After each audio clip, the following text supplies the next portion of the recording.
Hello friends. मेरा नाम सुप्रिया है। मैं अपने मॉम की स्टोरी आप लोगों के साथ शेयर करने जा रही हूँ।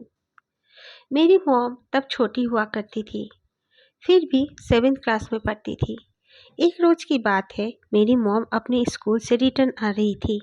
उनका स्कूल होता था 8 बजे का करीब और छुट्टी भी 2 बजे हो जाया करता था। मेरी मॉम रोज साइकिल से घर आया करती थी। उनको अपने गांव से दूसरे गांव जाना होता था। कई बार बारिश में वो लोग अपना स्कूल भी अटेंड नहीं कर पाते थे, क्योंकि गांव जाने वाला दूसरे गांव जाने वाला जो सड़क था, यानी तब तो सड़क भी नहीं बना था, वो रास्ता बिल्कुल भर जाता था और नदी के रास्ते भी जाना मुश्किल हो जाया करता था। उस समय बारिश का ही मौसम था। मम्मी का कोई एग्ज़ाम चल रहा था, जाना ज़रूरी था। तो मम्मी ने क्या किया, अपना साइकिल से ही अपना स्कूल जाना था उनको। वो अपनी स्कूल चली गई और आते वक्त उनको थोड़ा सा लेट हो गया, क्योंकि कंटिन्यू बारिश हो रही थी। वो लेट हो गया तो अपनी एक सहेली के साथ वो अपने गांव की तरफ आ रही थी। वो लोग दूर से आ रहे थे, यानी कि वो लोग अंदर अंदर तरफ से नहीं आ रहे थे, पानी भर चुका था, तो वो रोड से आ रहे थे बाहर से। तब अचानक देखते हैं, तब टाइम हुआ था जो 7 साढ़े 7 होगा शाम का, और पूरा अंधेरा छाया हुआ था मौसम। मम्मी अपनी सहेली के साथ आते आते उनका जो साइकिल था वो पीछे का चक्का पंचर हो गया। मम्मी जल्दी से उतर गई, अपनी फ्रेंड को भी उतरने के लिए बोली, दोनों उतर गए साइकिल से। फिर ऐसे पैदल पैदल वो घर की तरफ आ रहे थे। अचानक से उनके पीछे से कोई उन्हें बुलाता है, बिल्कुल मेरे मम्मी का और आंटी का, जो मम्मी के सहेली है, दोनों का नाम लेकर। ये लोग पीछे मुड़कर देखते हैं तो देखते हैं एक बूढ़ी औरत है, जो कि बिल्कुल झुकी हुई है और स्टिक के सहायता से वो चल के आ रही है। लेकिन उसका चलना ऐसा था जैसे कोई बूढ़ी औरत धीरे धीरे चलती, वैसा नहीं। उसका चलने में वॉकिंग स्टाइल काफ़ी स्पीड था। वो लोग देखे फिर भी रुक गए, सोचे गांव की कोई बूढ़ी औरत होगी, और वो सामने उनका आने लगी। फिर आते आते मेरी मम्मी का जो नज़र उस बूढ़ी औरत के पैरों में पड़ी, तो उन्होंने देखा उसके पैर उल्टे थे। उसके पैर बिल्कुल हमारे जैसे नहीं, हमारे पीछे का जो रहता है वो उसका आगे था। मेरी मम्मी को दिख गया। मेरी मम्मी काफ़ी डर गई और अपने फ्रेंड से कहा कि बस यहाँ से भागो। मम्मी ने अपना साइकिल वहीं फेंका और दोनों दौड़ दौड़ के, एक वहाँ पर घर होता था थोड़ा सा दूर में, पंचायत का घर था उनका, काफ़ी बड़ी हवेली थी। वो लोग उस हवेली में चले गए। जाने के बाद उन्होंने कहा कि हमने ऐसे ऐसे एक बूढ़ी औरत को देखा। तब उनके कुछ नौकर थे, उनको उनके साथ भेजकर उनके साइकिल को ले आने के लिए कहा। तो उन लोगों ने साइकिल वाइकिल लेकर आ गए। फिर उनको घर भी छोड़ कर आए वही लोग ही। रात का समय था। मेरी मम्मी खाना वाना खाई फिर सो गई। मेरे मम्मी का जो पापा थे वो बाहर जॉब किया करते थे, वो गांव में नहीं रहते थे। मेरी मम्मी, उसकी छोटी बहन और मेरी नानी, और उनका एक छोटा भाई था जो कि तब 2 साल का था। उनका ना दादा दादी थे, कोई नहीं थे मेरे मम्मी का। तो मेरी नानी क्या करेगी, इसीलिए मेरी नानी भी काफ़ी मजबूर थी बेटी, इसीलिए अकेली अकेली स्कूल जाना आना उसे करना पड़ता था। खैर रात हो चुकी थी, वो लोग खाना वाना खाकर सो गए। अचानक से मेरी मम्मी ठीक रात के कुछ पहर एक सपना देखती है कि एक बूढ़ी औरत उनके पास आती है और फिर उसके पैर उल्टे होते हैं, और वो औरत का भयंकर चेहरा मम्मी को दिखाती है और मेरी मम्मी ज़ोर ज़ोर से चीखने लगती है। वो चीखते चीखते उठ जाती है, नानी भी उठती है और पूछती है क्या बात है। तो मेरी मम्मी तब कुछ नहीं बताती, बोलती है सो जाओ मम्मी, कुछ नहीं, बुरी सपना कुछ मैं देख ली। नानी ने भी हाँ भी भरी और दोनों सो गए। अचानक से उनका जो गेट था, पूरा बाउंड्री वॉल था उनके घर के चारों पास। तो उनका जो मेन गेट है वो लोहे का बहुत ही स्ट्रॉन्ग गेट था।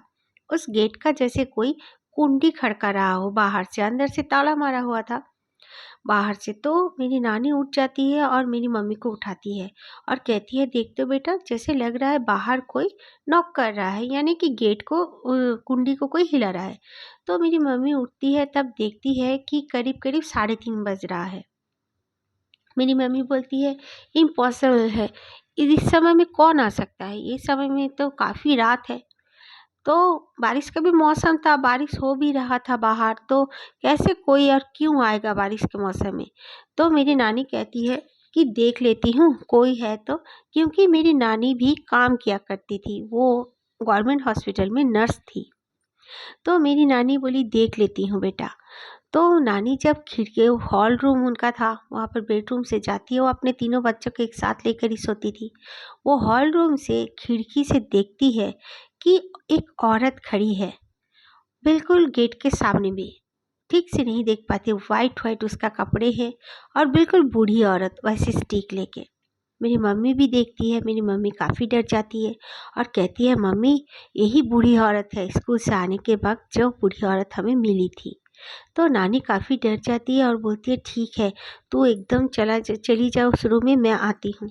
ठाकुर घर से मेरी नानी जो थी कुछ गंगा जल वगैरह विभूति लाती है और कुछ मंत्र पढ़ते पढ़ते पूरा अपना घर में जितने कमरे थे सारों चारों ओर वो छिड़कती है और फिर अपने बच्चों को सीने से लगाकर सारी रात बैठी रहती है। सुबह के 6 जब बजते हैं, बारिश भी कम होती है, काफ़ी लोगों का आवाज़ आने लगता है। तब नानी निकल के देखती है, वहाँ पर कुछ भी नहीं था। लेकिन वो बारिश में हम लोग का गेट का सामने, यानी कि नानी लोग का जो गेट का सामने में 2 पैर के निशान थे। बिल्कुल बहुत ही बड़े-बड़े, कोई औरत नहीं लग रहा था, कोई और ही चीज़ था। और ये ताज्जुब की बात थी, उसके जो पैर के निशान थे वो बाहर जाने के रास्ते थे, आने का कोई भी निशान नहीं था। तो मेरी नानी समझ गई कि हाँ वही कोई चुड़ैल होगी। तो उन्होंने क्या किया, जल्दी से वहाँ के पंडित के पास मम्मी को लेकर गई, नहा धोकर, और पंडित जी को सब कुछ कहा। पंडित जी ने कहा कुछ नहीं होगा, कुछ कुछ उन्होंने दिया और फूल वूल देकर कहा कि ये सब थोड़ा सा घर में रख लेना, कुछ नहीं होगा, घर में पूजा पाठ होता है। तो मेरी नानी अब मम्मी को लेकर चली आती है। आने के बाद उसी रात फिर से मेरी नानी को वो कुंडी खड़काने का आवाज़ आता है। नानी देखती है तो वही बूढ़ी औरत होती है। अब की बार नानी काफ़ी गुस्सा हो जाती है और बहुत ज़ोर ज़ोर से चिल्ला के उसे गालियाँ बकती है और कहती है चुपचाप यहाँ से चली जा, वरना तेरे लिए अच्छा नहीं होगा। तो बूढ़ी औरत काफ़ी टाइम तक वहाँ पर खड़ी रहती है, कुंडी खड़काती रहती है, फिर गायब हो जाती है। मेरी नानी की आंखों के सामने भी वो गायब हो जाती है। ये देखकर मेरी नानी काफ़ी डर जाती है और फिर कमरे में आके दरवाज़ा को बंद करके ज़ोर ज़ोर से हनुमान चालीसा पढ़ने लगती है। फिर सुबह होता है, जब वो अपने अड़ोसी पड़ोसी को सारी बातें बताती है। तब उसकी जो दोस्त थी मेरी मम्मी का, वो आंटी, उनका काफ़ी तबीयत खराब हो रखा था। उसकी मम्मी भी आती है और कहती है ऐसे ऐसे मेरी बेटी बार बार सोते हुए चीख रही है, चिल्ला रही है, तो क्या करे, कुछ समझ में नहीं आ रहा है। ये सब घटना होने के बाद मेरी नानी और नानी की वो जो मेरी मम्मी की फ्रेंड की माँ, यानी कि वो नानी की ही फ्रेंड थी वो भी, तो वो दोनों जाते हैं, एक पहाड़ी बाबा बोलकर उनके गांव में कोई हुआ करते थे। वो दोनों डिसाइड करते हैं कि शाम के समय में बच्चों को लेकर पहाड़ी बाबा के पास हम जाएंगे। उनके घर के जो पुरुष थे वो भी उनके साथ जाते हैं। तो जाने के बाद पहाड़ी बाबा से सब कुछ कहते हैं और फिर पहाड़ी बाबा एक काम करते हैं, वो अपने ही एक शिष्य को बुलाते हैं। बुलाकर कहते हैं कि पानी में, यानी कि पानी में हाथ डाल के कुछ लगाने के लिए, घोलने के लिए बोलते हैं। तो घोलते हैं जब, अचानक से पानी फिर साफ हो जाता है। और मम्मी बताती है तब मम्मी और उनकी फ्रेंड और वहाँ पे बैठे हुए और भी लोग उस पानी में उसी औरत को देखते हैं, बिल्कुल वैसे जैसे वो खड़ी रहती है। सब कोई देखकर हैरान हो जाते हैं। फिर वो पहाड़ी बाबा बताते हैं ये एक बूढ़ी चुड़ैल है जो कि आने जाने वाले लोगों को अपने साथ ले जाना पसंद करती है और उसे अच्छा लगता है। वो ज़्यादा कुछ नुकसान तो नहीं कर सकती है, लेकिन वो अपने साथ लोगों को लेकर ज़रूर जाती है।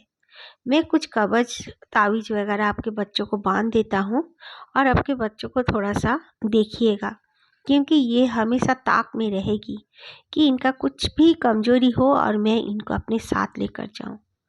ये सब सुनने के बाद दोनों घर के लोग ही काफ़ी डर जाते हैं और मेरी मम्मी बताती हैं कि वो कम से कम 2 महीने स्कूल नहीं जाती है, घर पर ही वो अब टाइम बिताती है।